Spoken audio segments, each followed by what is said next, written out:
at this event 20 years ago, Ted Turner made an unprecedented commitment to donate $1 billion to UN causes.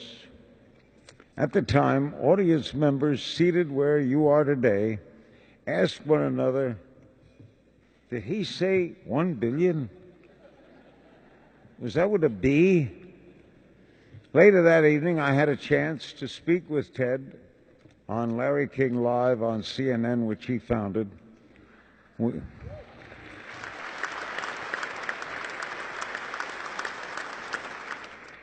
We talked about his remarkable gift. In true Ted fashion, he stressed the fact that his gift was driven by an overwhelming desire to leave the world a better place than where he found it. He said to me, "I'm no poorer than I was 9 months ago, and the world is much better off." Little we did know that on that very day, he would not only change the course of the United Nations, but the lives of millions of people around the world who would ultimately benefit from his generous donation. With that gift, Ted also changed the future of philanthropy. We have now seen many other individuals follow his leadership, make bold commitments to philanthropy and global issues. Please welcome to the stage United Nations Foundation founder and chairman Ted Turner and the United Nations Foundation president and CEO Kathy Calvin.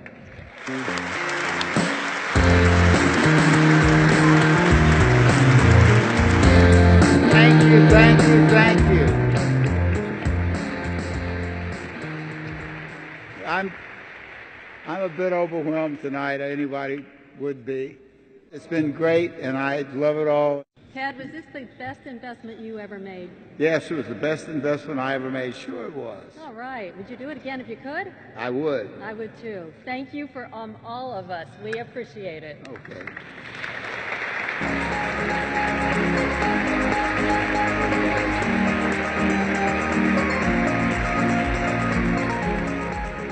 Please welcome to the stage singer, songwriter, and record producer Ellie Goulding.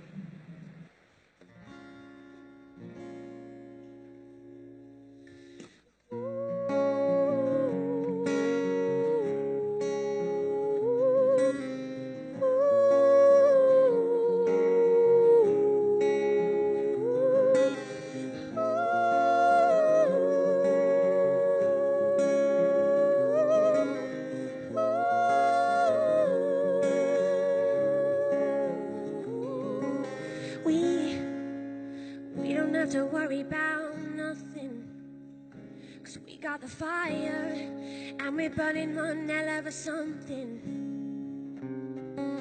They're gonna see us from outer space, light it up like we're the stars of the human race.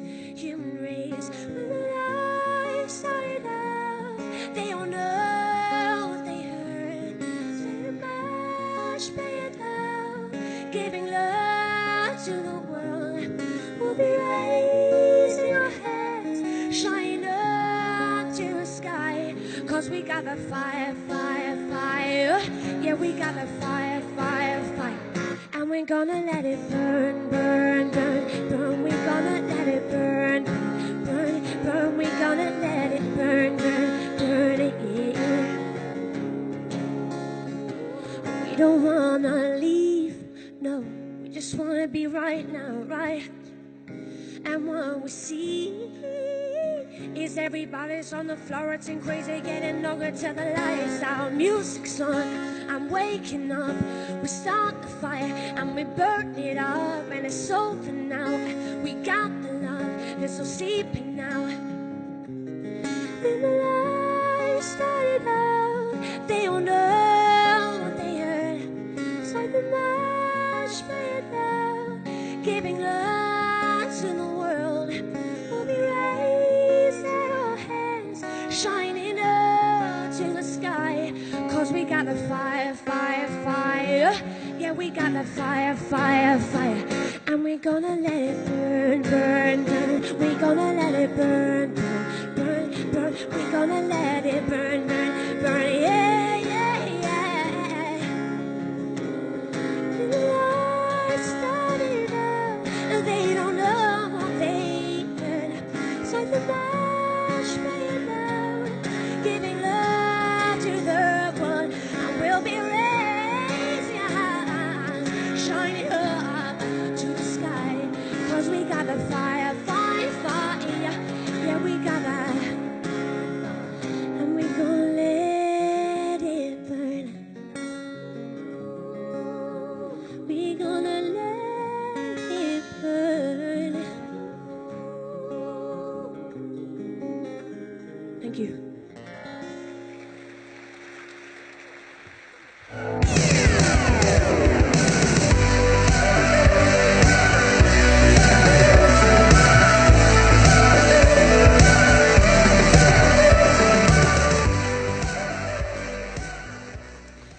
Ellie has used her unique platform to make the case for action on the threat of climate change. Her activism reminds us all that we must use our own platforms, big or small, to speak up for what we believe and what we know is right. Please join me in welcoming back to the stage tonight's 2017 New Voices Award recipient, Ellie Goulding.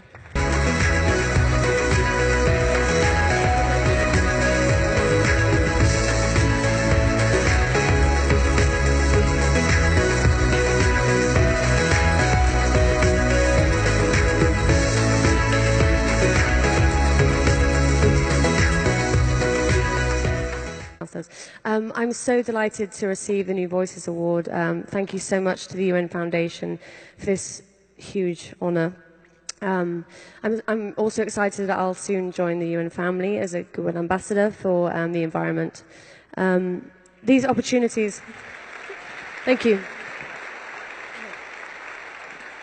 Oh, that's better. These opportunities will allow me to use my platform and reach to amplify the efforts of those working really hard and decisively to shape a positive future on our beautiful planet. I'm an Earth optimist, which is not about putting on rose-tinted glasses or pretending we're not pushing the planet to the brink. We can all see that happening. But I do believe in people and their ability to change, so I want to create that needed change from a place of inspiration, not from desperation. From renewable energy beating coal to the first globally agreed goals for sustainable development, there are some amazing stories and opportunities to be shared. But our ability to usher in major change also rests on our ability to understand how dependent we are on each other. As the environmentalist Paul Hawken, who I absolutely love, describes it so beautifully, we are vastly interconnected and our fates are inseparable. And so my dream, as I stand before you, is to help inspire curiosity, learning, love, and a deep sense of responsibility for our planet and our future. Thank you.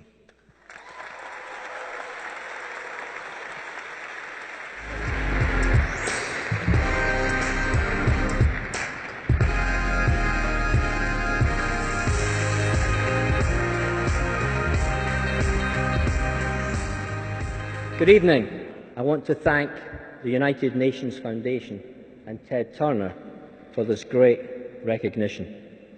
I also congratulate the other award winners. It's an honour to be recognised as part of this phenomenal group, and we applaud the work they're all doing to make a positive difference to the world. At Mars, we're grateful for our partnership with the United Nations and the United Nations Foundation. You've helped us to do and be better, and I humbly thank you for recognising us with this great award. In business, we spend a great deal of time competing. It is often how we're judged, measured, and portrayed. But there are times and there are issues where that is simply the wrong narrative. On the most pressing matters facing the world, the narrative and imperative needs to be about cooperation, collaboration, and supporting each other in a collective race to the top. Because we know that alone we will fail, but together We can, we must, and we will succeed. Thank you.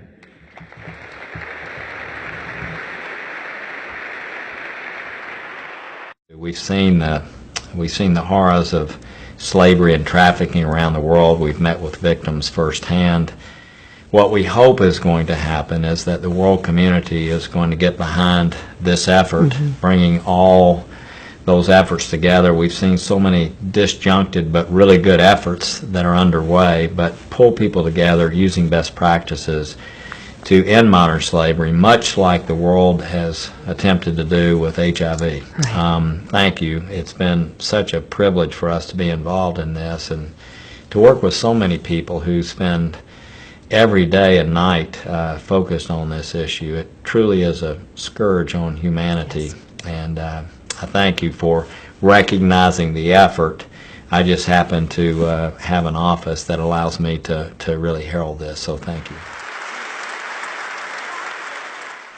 Deminers are often the first workers to arrive in areas of conflict, and because an essential part of the United Nations Mine Action Service's work is also about helping landmine victims rehabilitate their bodies as well as their communities, they are often the last to leave.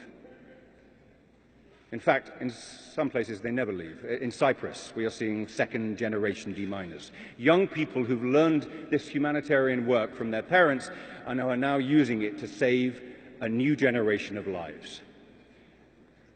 But it is so much more than saving lives. It is changing them entirely. When someone is taught by UNMAS to really understand the dangers he or she faces and how to go from being afraid of a mine to learning how to destroy it, they experience a completely different quality of life. Deminers, they don't just save others' lives.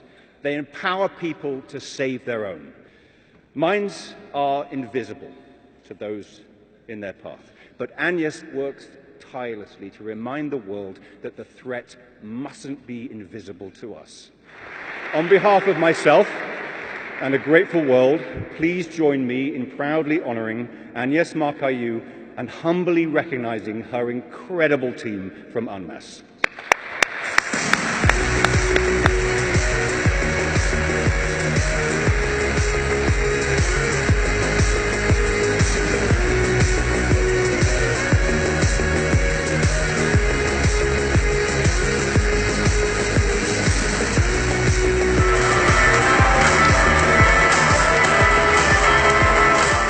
It's now my honor to introduce a leader who has not only stood up for our shared humanity, he has dedicated his life to it. UN Secretary General Antonio Guterres took office in January as the 9th leader of the United Nations at a time of challenge and consequences for the world, at a time when his experience and leadership were called on like never before. In his earliest days, Antonio Guterres was a teacher who opened up new horizons for his students. As the Prime Minister of Portugal, he served his country's citizens and negotiated on the world stage. And as chief of the UN Refugee Agency for 10 years, he proved himself to be a humanitarian who knew how to get things done and a relentless advocate for the most vulnerable.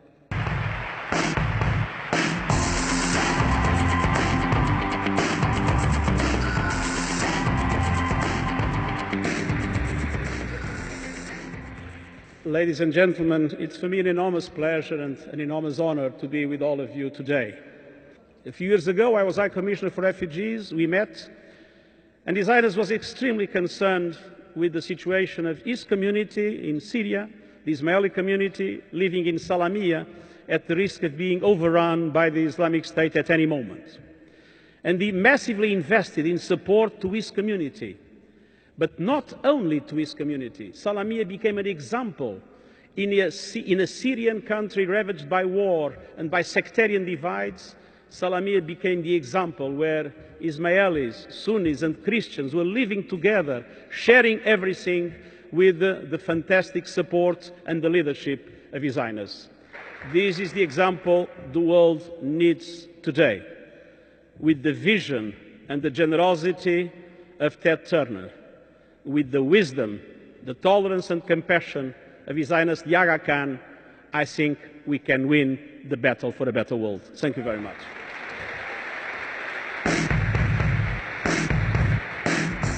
It is now my honor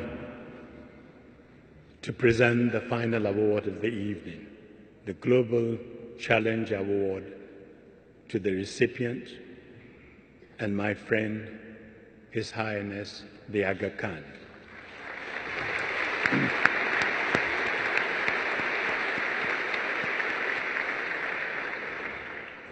I have known His Highness for many years. In that time, I have come to appreciate his tireless dedication to improving the lives of people everywhere, and I mean lives of all people. As a global leader, he continuously demonstrates that what unites us is far greater than what divides us. Indeed, this year marks his Diamond Jubilee, 60 years of service as Imam of the Ismaili community and founder of the Aga Khan Foundation Development Network. 60 years of service and leadership of a global organization. How extraordinary. 10 years at the helm of the United Nations was challenging enough for me. So let's give him a hand for 60 years.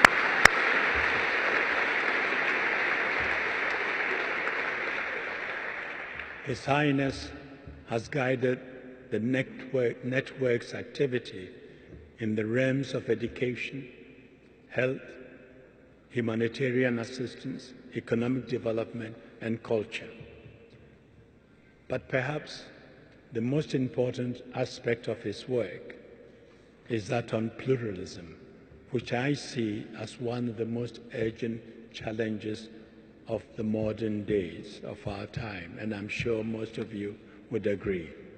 His Highness recognized that whilst identity has become the driving force of many modern conflicts, diversity should be championed as an enriching and strengthening force for society. The world, especially in these difficult times, needs people of vision and goodwill like the Aga Khan.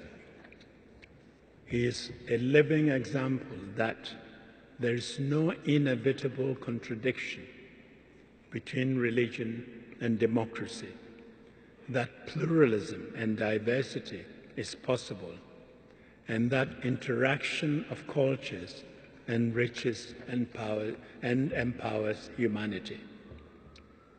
Ladies and gentlemen, please join me in welcoming and congratulating His Highness the Aga Khan.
Bismillahirrahmanirrahim. President of the General Assembly, Miroslav Lajčák, Secretary General Antonio Guterres, Deputy Secretary General Amina Mohammed, former Secretary General Kofi Annan, the many permanent representatives in attendance, ladies and gentlemen. Thank you so very much, Kofi Annan, for your generous words of introduction. There is no person alive today who has made a greater contribution to world peace than you, and thanks are due to you from all around the world. It is a pleasure for me to share this beautiful evening with all of you, and what a special honor it is to be receiving from the United Nations Foundation its Champion of Change Award.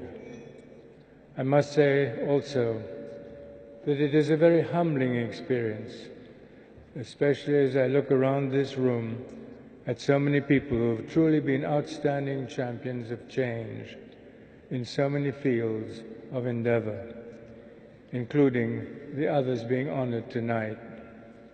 I am indeed humbled to be in their presence. I have come to know about the United Nations Foundation through our admired friend Kofi Annan, who has been one of our educators-in-chief in spreading the good word about the UN Foundation, of which he is an extremely devoted and effective board member. I am also an enthusiastic supporter of the UN Foundation for another reason. What has caught my attention for many years is how closely its philosophy about global development actually parallels our own. The words that leap out of its mission statements include terms like linking and connecting, not only with the United Nations itself, but with a host of other organizations.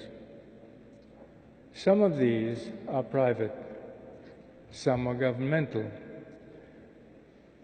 and some are private but not for profit. I refer to this third category of institutions as civil society, by which I mean essentially private organizations that are fundamentally devoted to public purposes. For a long time, political debate all around the world focused on the competing merits of government action versus private enterprise. My conviction, which has been deepened through the years, is that these are false alternatives. And that is the central message I would emphasize in these brief remarks tonight. The question is not which sector can be most effective in the march towards progress. The central question is how these sectors can best become effective partners in the quest. The concept of public-private partnerships has been one of the keys to the best work of our agencies in many fields and many countries around the world in the last 60 years since I became the Imam of the Ismaili Muslim community. The public-private partnership formula alone, however, is incomplete, unless we also insert the words civil society. The partnerships that will most dramatically change the world are those in which all three components, private, public, and civil society institutions, can connect one with the other in an all-embracing common effort. When that happens, other concepts emphasized by the UN Foundation also come alive. I've been impressed, for example, by the innovative terminology the Foundation uses in expressing its goals, like these three dynamic words: catalyzing, multiplier, and effects. Think about it.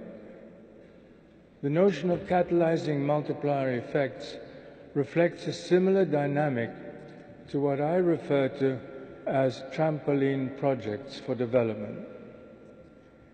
These projects are best practice examples of balanced partnerships between governments, private entities, and civil society, threaded together by innovative thinking, intelligent structures, and clear lines of communication. Well-defined goals and responsibilities are essential, as is the buy-in of the target constituency. Such projects offer the potential for long-range impacts, which go well beyond immediate short-term results. This goal is, to be candid, sometimes easier to talk about than to accomplish. But one of the great global models of how best to pursue this aim has been the United Nations Foundation. Another central part of our Aga Khan Development Network's approach is one that we also share with the United Nations Foundation, an emphasis on what we call countries of opportunity. The issue is to do what we must to set them alive by creating and sustaining an enabling environment. And fundamental to all of this, of course, is a basic philosophical commitment which is expressed by another important word, and that word is pluralism. This is a frame of mind which regards diversity, multiplicity, and indeed difference itself, not as a burden nor a threat, but as a gift of the divine, an opportunity to learn rather than a danger to be avoided. So it is with all these thoughts in mind that I say again how proud I am to be here to accept your award, recognizing how it reinforces not only the important words, but also the useful concepts and indeed the central values that we, all of us, hold in common. Thank you very much.